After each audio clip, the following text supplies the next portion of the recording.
The most expensive homes in the world.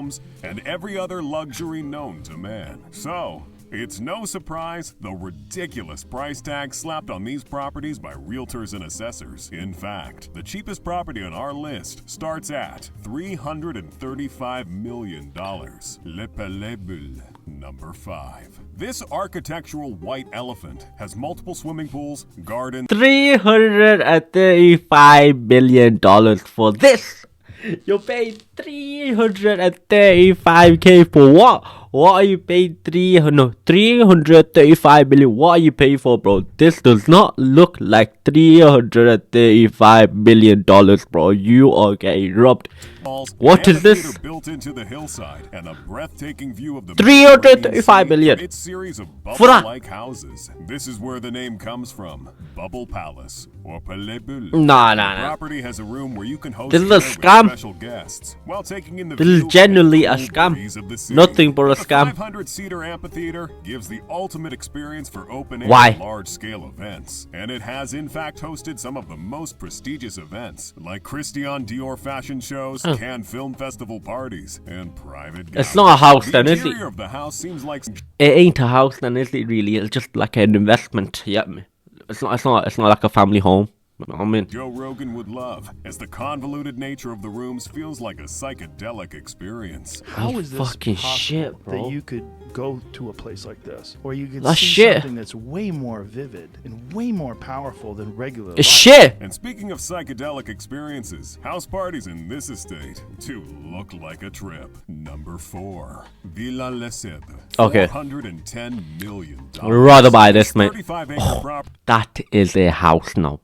That is a beautiful home. That is what you call a bloody house. An Olympic-sized swimming pool, a 30-horse capacity stable, several gardens and water fountains, the main house with 14 bedrooms, Wow. 20 greenhouses, and more. The main house has grand sitting rooms, a ballroom, a concierge, floor-to-ceiling 19th century portraits in ornate frames, a 50-meter swimming pool for relaxation cut into Beautiful. the rocks, exquisite chandeliers and stone fireplaces, French doors, painted coffered ceilings, a comprehensive library with books on flora and naturalism, and a single botanical codex worth several thousands of euros. This villa has botanical gardens, considered by many to be among the top 10 worldwide. There's also a man-made pond with Amazonian lily pads on it, a bronze statue of Athena Wow. draped in marble tunic at the gate, and a You winding just path going and with going 12 and palms going and cedar going and trees. going. The villa gets Keep its on name going. from once the most expensive house, and currently the second most expensive villa in the world. Villa Les Cèdres has only passed through the hands of true historical figures in its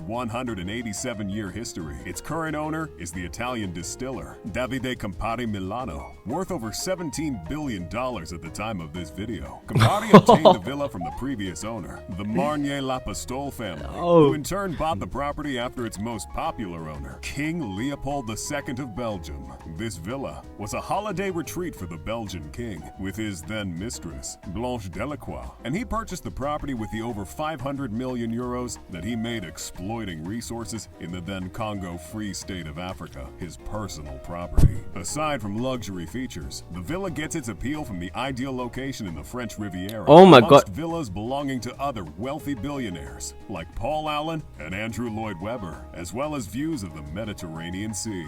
Now I know we're still in the French Riviera, despite me saying that we were going around the world to see these homes. But let's be honest, money does make the world go round, and if it's any consolation, $410 million is north of Palais Bulle, $335 million, while the features are a world apart. Number 3, Villa Leopolda, $750 million. The interior of Villa What the Leopolda features I was about to say that I prefer the second one, but I prefer this one now after just seeing the interior. What the fuck, yo?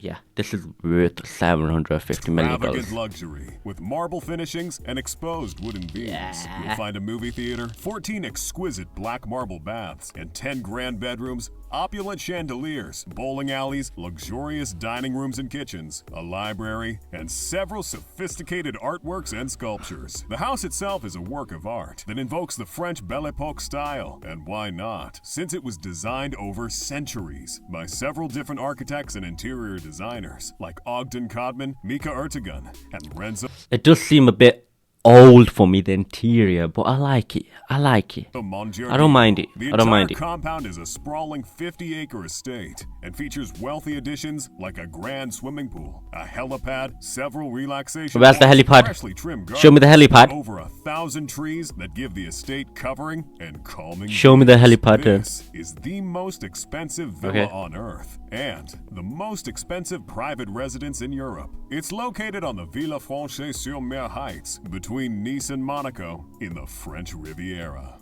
What? It's not my fault these expensive houses are all here. Blame this woman, who got the estate as a gift from His Philandering Highness. This guy. That's right. King Leopold II and his mistress were busy in several estates on the Mediterranean coastline. Perhaps Leopold enjoyed reminiscing of ancient battles between past Caesars on the Mediterranean Sea. Subsequently, it has passed through the hands of other wealthy people like Gianni Agnelli, the then owner of Fiat and Juventus Football Club, and the richest Italian in modern history, controlling 4.4% of the country's GDP and 3% of the country's workforce at the peak of his powers. He also loved to dress fancy and party, and Villa Leopolda was his spot. The current owner, Lily Safra, What? also had magnificent parties with her husband in the villa while he was still alive. Lebanese-born Brazilian banker Edmond Safra bought the property in the 80s. In one of their parties, tulips were airlifted in from Holland. World-renowned chef Roger Verger created exquisite dishes, and musicians like David Wood. Nah, you've just gone fully off the topic. Why are we talking about random old bloody billionaires? We're here to watch homes. I want to see more homes. Sergio Mendes were flown in from the UK and California respectively. John Fairchild described the party as ultimate in conspicuous consumption. And what do you expect? Lily Safra, even after the death of her husband, is worth $1.3 billion today. Okay. Number 2, Antilia, $2 billion. Ladies and You know what I hate about this one though? The Antilia, wherever the fuck it's called. It's in India, right? Yeah. But you know what I hate? I've not seen the interior. I have not seen the interior. Hopefully today I can see the interior in this video. take a breath. Seriously, pause this video and take a deep breath. Right. Now where were we? Ah yes, we're finally exploring beyond the French Riviera. And would you know it, we're exploring a house that's out of this world. Apologies, but the four corners of the earth just won't cut it. Our number one home may be the most expensive home, but this is by far the most remarkable. As a matter of fact, it is the most expensive home belonging to a person, to the richest man in India. Looks like an Chairman of apartment. Reliance Industries, Mukesh Ambani, with a net worth of $95.7 billion at the time of making this video. Leighton Holdings, the renowned Australian What do you firm, do with all that was money? responsible for the interior design. You build a The bloody building has house. A ballroom, an 80-capacity velvet seat cinema, 3 helipads on the roof, 9 separate elevators, a 168-car garage, a temple for worship, a spa, an entire level of floating vegetation, and a snow room that is pumped with snowflakes at all times. The home is vertically divided into 6 sections, with each section What? symbolic of the Hindu ascension to enlightenment. The sections represent earth, water, fire, air, sound, and light. The Antilia was built by Chicago-based Perkins Will to withstand a Grade 8 earthquake. For perspective, a 2008 Grade 8 earthquake in Sichuan, China, recorded about 87,000 fatalities. Antilia stands at 570 feet with 27 floors, yet each floor is built high, so that the building looks like a 60-floor building. Antilia in all its glory stands in the heat of India's sleepless city, Mumbai, the same city where Slumdog Millionaire is mostly set in. 600 workers tend to the house and its 6 Ambani family members, while the house consumes approximately the same amount of electricity for 7,000 homes. $2.6 billion sounds like a lot, but you can imagine how much it costs to maintain.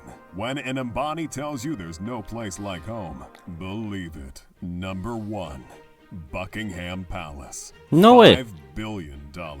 Why did Why did this not come in my mind? I did not think that the Buckingham Palace would be in this video. It's actually, to be fair though, it is a home. It is the Queen's home. I mean, she's dead now, but it's the King's home now.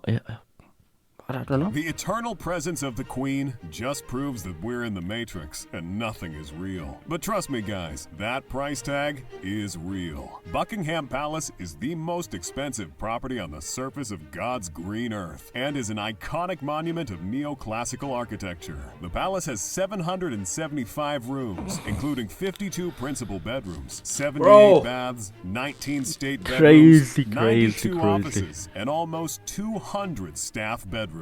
This estate has its own post office, jeweler's workshop, and the largest private garden in London. The home was built in 1703 and has gone through modifications over the years by various architects and designers, hence its rich blend of architectural and interior design styles. Some rooms feature the famous Belle Epoque style, while several reception rooms have a Chinese Regency styling. Buckingham Palace. You know, I've been there. Also, I live in England. Yeah, man. I've been to London. I've seen the house. You know what? It is big. It's not like wow. But to be fair, I've not been in it though.